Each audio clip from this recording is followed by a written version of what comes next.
Au nom du Père et du Fils et du Saint-Esprit, Amen. Que la paix de Jésus soit toujours avec nous tous. Mes chers amis, je reviens encore avec un message de Jésus. C'est un appel urgent. Cet appel est à propos de ce que nous voyons autour de nous. Nous voyons la catastrophe autour de nous. Nous voyons que la puissance diabolique est en train de se manifester un peu partout. On dirait même qu'elle est puissante que la puissance de Dieu, si je dirais, selon ce qu'on peut voir. Selon ce qu'on voit partout autour de nous, nous voyons les gens qui meurent, nous voyons les gens qui se déguisent dans les péchés et personne n'a peur de Dieu. Personne n'a plus peur de Dieu. Personne n'a plus peur de péché. C'est comme si le monde leur appartient. Nous les chrétiens, nous ne pouvons pas voir, entendre et se taire. Non, non, non, non. Il faut faire quelque chose. Et c'est quelque chose que nous devons faire, c'est la prière. Jésus m'a expliqué que notre prière dans ce temps-là est comme une manifestation contre ce que le diable est en train de faire. Mes chers frères et sœurs, en Jésus-Christ, dans les audios en français, nous sommes toujours ensemble. Oui, quelquefois on sautait, on prie en silence, mais pas parce qu'on s'est séparés. Non, pas du tout. On est toujours ensemble. On est toujours ensemble vers Jésus. On est toujours dans le chemin. On est toujours pressé par le temps. Et nous allons vers Jésus. Chers amis, respirons un peu en paix et on va continuer avec le message qui est comme l'introduction à la prière que nous allons commencer, la prière de 9 jours, surtout par l'intention de prier pour l'Église. Alléluia. Prier pour que la puissance du diable soit anéantie, alléluia, par la puissance de Jésus, mais surtout par les prières des chrétiens. Que Dieu nous bénisse, mes chers frères et sœurs.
Mes chers frères et sœurs en Jésus-Christ, nous allons méditer sur ce passage biblique pour surtout comprendre ce que nous devons faire. C'est l'évangile selon Saint Jean, chapitre 4. On va lire du verset 10. Alors la femme s'exclama, « Maître, je vois que tu es un prophète. Nos ancêtres samaritains ont adoré Dieu sur cette montagne. Mais vous, les Juifs, vous dites que l'endroit où l'on doit adorer Dieu est à Jérusalem. » Jésus lui répondit, « Crois-moi, le moment vient où vous n'adorerez pas Père ni sur cette montagne, ni à Jérusalem. Vous, les Samaritains, vous adorez Dieu sans le connaître. Nous, les Juifs, nous l'adorons et le connaissons, car le salut vient des Juifs.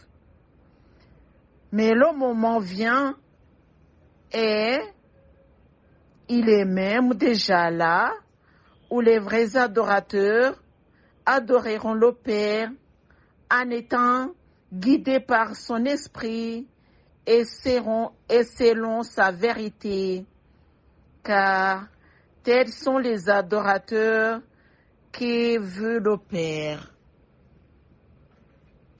Dieu est esprit et ceux qui l'adorent doivent l'adorer en étant guidés par son esprit et selon sa vérité.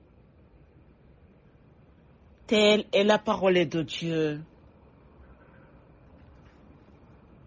Chers amis, le moment est venu que nous devons prier le Seigneur en vérité et guidés par l'Esprit Saint.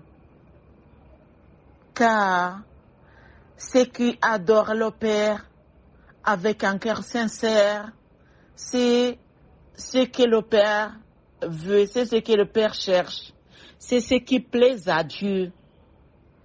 Nous devons plaire à Dieu, car il est notre Créateur, il est notre Papa, c'est lui qui nous a mis sur le monde, il nous a donné la mission et nous connaissons cette mission. Mes chers frères et sœurs en Jésus-Christ, les autres dansent, les autres chantent, les autres boivent. Ils se réjouissent de la vie mondaine. Nous, qui prétendent, je dirais entre guillemets, qui prétendent être chrétiens, nous n'avons pas cette mission et quelquefois nous avons peur de pécher, nous avons honte. On ne se sent pas à l'aise quand on est dans le péché comme les autres. Mais cela n'empêche que nous sommes dans les péchés et cela nous dit que nous allons directement dans le ciel puisqu'il y a ce que Jésus n'est pas content avec. Surtout à propos de ce que nous faisons. C'est pourquoi aujourd'hui je viens avec un appel à la conversion et appel à la prière. Mes chers frères et sœurs en Jésus-Christ, en Kinyarwanda, nous avons terminé le neuvaine. Surtout, on priait pour la puissance de Jésus, pour que Jésus vienne, mes chers frères et sœurs en Jésus-Christ, vienne abaisser la puissance diabolique, surtout sur l'homosexualité, qui est en train de se produire un peu partout. Et on voit que les chrétiens, beaucoup de chrétiens d'ailleurs, ont peur d'en dire quelque chose. Ils ont peur des conséquences. Oui, c'est vrai, il y a des conséquences puisque les grandes puissances du monde ont déjà mis tout ce qu'on a, donc ils ont mis tout ce qu'ils ont pour, je dirais, pour planter ou bien pour mettre ce genre de catastrophe dans le monde. Il veut que tout le monde adore leur Dieu et leur Dieu n'est plus que le péché. Jésus m'a dit que nous ne devons pas regarder sans dire. Nous ne devons pas être indifférents à l'égard de ça. Nous devons faire quelque chose. Nous les chrétiens, nous allons prier. C'est notre façon de faire la démonstration. En fait, on fait la démonstration à Dieu pour lui dire que nous ne sommes pas contents de ce qui se passe sur le monde, là où nous vivons, là où nous sommes, puisque nous sommes encore vivants et nous vivons sur ce monde. Alléluia. Le monde n'appartient pas à Satan, plutôt à Dieu. Nous les chrétiens, nous reconnaissons ça et nous devons faire quelque chose. Je viens avec un appel à la conversion, à la prière, et cet appel, c'est à Saint Michel Archange. On va faire la neuvaine à Saint Michel Archange, puisqu'il est le défenseur de l'Église. C'est lui qui a mené le combat et c'est lui qui a battu le Satan. Bien sûr, il était envoyé de Dieu. Alléluia. C'est notre Dieu qui a triomphé, mais notre Dieu a donné cette puissance, et je dirais, cette autorité à Saint Michel Archange. C'est pourquoi des démons, on commencera la prière à Saint Michel Archange, lui le protecteur de l'Église, et nous voyons que notre Église est en détresse. En fait, ce que nous voyons, les combats, les famines, les maladies incurables, tout ce que nous voyons autour de nous qui décourage la vie, ce sont les plans diaboliques pour nous décourager. On voit qu'il y a beaucoup de gens qui commettent le suicide puisqu'ils sont découragés. Nous devons prier pour tout ça. Et en plus de ça, le diable veut implémenter l'homosexualité.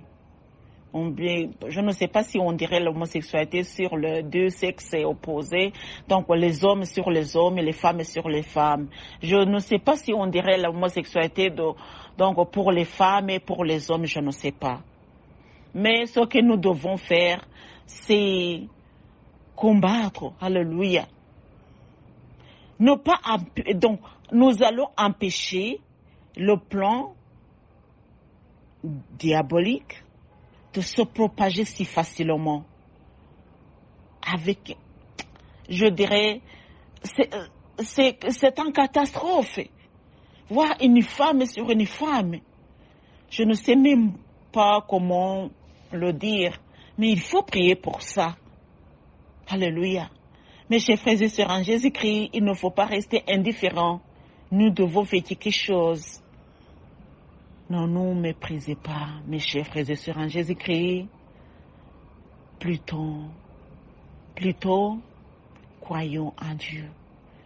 Croyons à la force de Jésus triomphant. C'est lui qui a vaincu et il nous donnera la force de triompher le mal. peu importe le nombre de gens qui vont prier, peu importe la prière ou le temps, ce qui importe beaucoup, c'est Jésus, c'est la force de Jésus qui nous